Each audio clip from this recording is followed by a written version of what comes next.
My lifelong dream has always been to make movies. Simple as that. I don't know why I chose that path. I guess because I wasn't good at sports or any of the things that all the other kids were doing, so I pursued the arts and grew up making movies. Filmmaking is such a collaborative process that it helped me get over my social issues and my low self-esteem. It's been a positive experience for me. My high school and college friend, Kevin, was the first person I ever met who shared this same ambition. This was long before YouTube ever existed. The internet and digital video were still in their infant stages. We shot on VHS, even 16mm film, and edited using 2 VCRs. We worked with whatever resources we had. Together we vowed one day we will make a big movie, a feature film. We'll write it and direct it together. Since then we've lived in 2 separate parts of the country, but now after all these years we've reunited to make Angry Video Game Nerd the movie. Joining us for the ride was another high school friend, Sean, as our producer. We must have put him through hell. If we wanted a tank, he had to get us a tank, and he did. The movie stars the character from the web series that I've established. But there are good games here, there are! Zelda, Mario, Metroid, Contra, Castlevania, Mega Man, but then a big fucking shitstorm hit it! A shitstorm of horrible games! With over 100 episodes, the fan community has helped keep it going and encouraged me to pursue my goals. The plot centers around the real-life story of the so-called worst video game of all time, E.T. on the Atari 2600, which the nerd has a strong phobia of.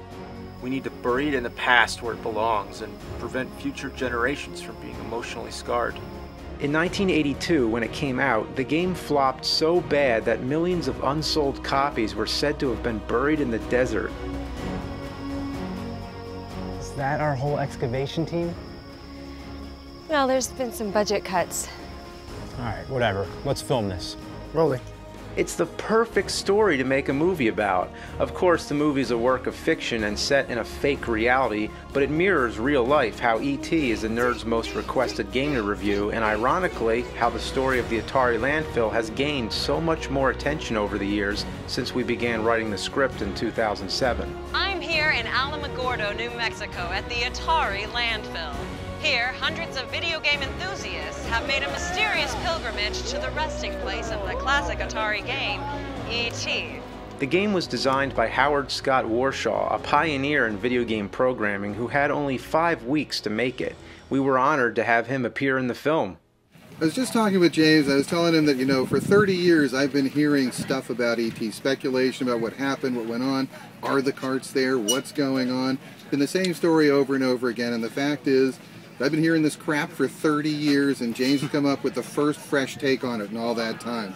Nice job. Cool, I appreciate it.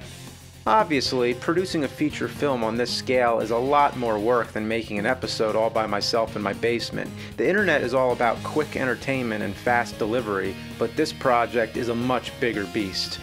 It's been such a fun movie to shoot. I mean, we've had a little bit of everything on this set, from zombies to explosions to aliens, everything. But I remember sitting with a lot of actors for those like coffee meetings, and they would read the script, and inevitably it came up with, "How are you gonna do this?"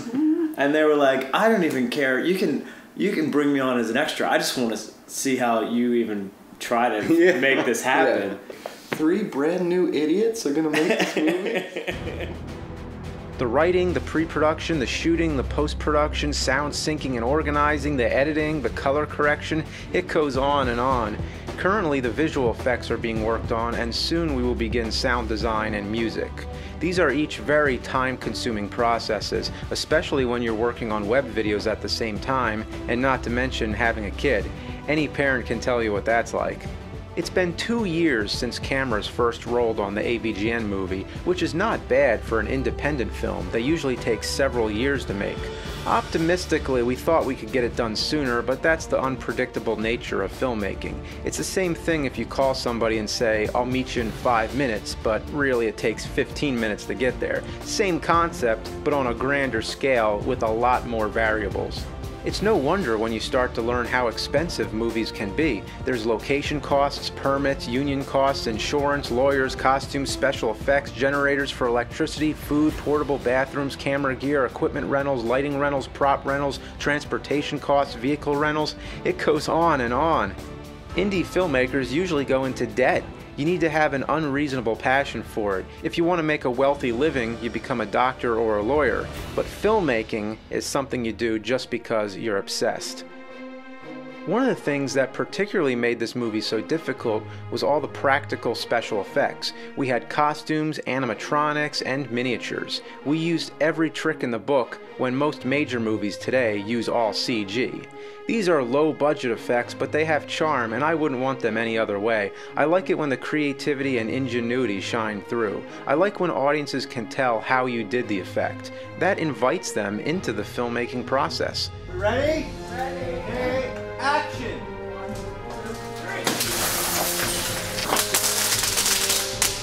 The mainstream film industry is like a monopoly with the giant media conglomerates controlling everything. But I hope when this film comes out, it will help pave the way for young independent filmmakers to get their chances to pursue their dreams. That's the bigger goal here, and I think everybody who makes movies in this internet day and age are all playing a part in revolutionizing how movies are made. That's what Cinemassacre is all about.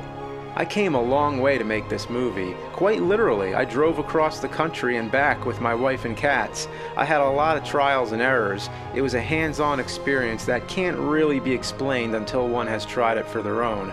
I had to learn it for myself. The thing is, right now, it's all just talk, but the movie will speak for itself when it's done. I'm very impressed with the people we've worked with. We've had an excellent crew, an amazing cast, my wife who has been supportive and hardworking behind the scenes, and the fans who have made this all possible. I know you'll all be proud of what you're a part of. Everybody say, fuck yeah! Fuck yeah! I expect the film to be done by the end of this year. The plan is to first show it with a live audience because that's what it's all about. And after that, I expect to release it on DVD, Blu-ray, and some kind of digital download, but that'll be figured out soon enough. For now, all we gotta do is finish the movie. I've been posting updates on cinemassacre.com all throughout the process. If you want to know more in-depth details, check them out with the links on screen. This is the Nerd, signing out.